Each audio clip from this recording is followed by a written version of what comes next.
How about this one? So, Richard Pratt was the famous Native American educator. He had the famous quote, "Kill the Indian, save the man." And he actually did a lot of work to prevent the genocide of the Native Americans. He didn't believe that Native American people had to be extinguished. At least that's my understanding. Now, of course, there's this really sinister view of that he felt Western culture was far superior to Native American culture, and that the culture of the Native American needed to be destroyed so that they can be brought to Christian values. But at least at the time, he was willing to say, save the man. So many people considered the Native Americans animals, rats, disgusting beings that just needed to be annihilated. I mean, you're talking about the most successful genocide in world history. I don't know the numbers exactly, but I want to say 97% of Native Americans were killed. So, as much as he's been demonized, there's a side that says, well, wait a second, right? Compared to what? And then we have this Horace Mann. And he's on the opposite end of it. This guy has been glorified as the creator of the American public education system. But I'd like to stop for a second. This is a guy who followed after Andrew Jackson and the Jacksonian principles that the people of the country come first and the government is here to serve the people, and corruption within the government is the biggest threat to democracy. And then you had the Whig Party coming along that was demanding law and order as the rule of the land.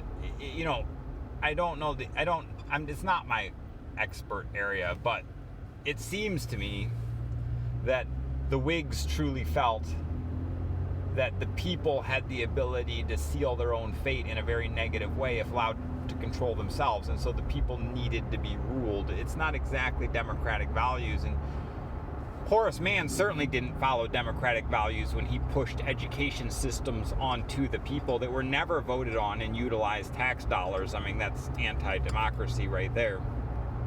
But additionally, he strongly felt assimilation was the purpose of school. He feared the large number of Catholic immigrants and the values that they brought in conflict with the Christian majorities, particularly the Protestants, who were welcoming other Christians but conflicting with the Catholics.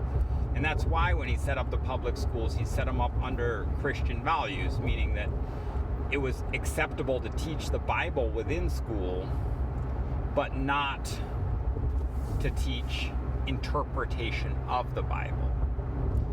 And in that way, he very strategically excluded Catholic schools from collecting tax dollars for their schools.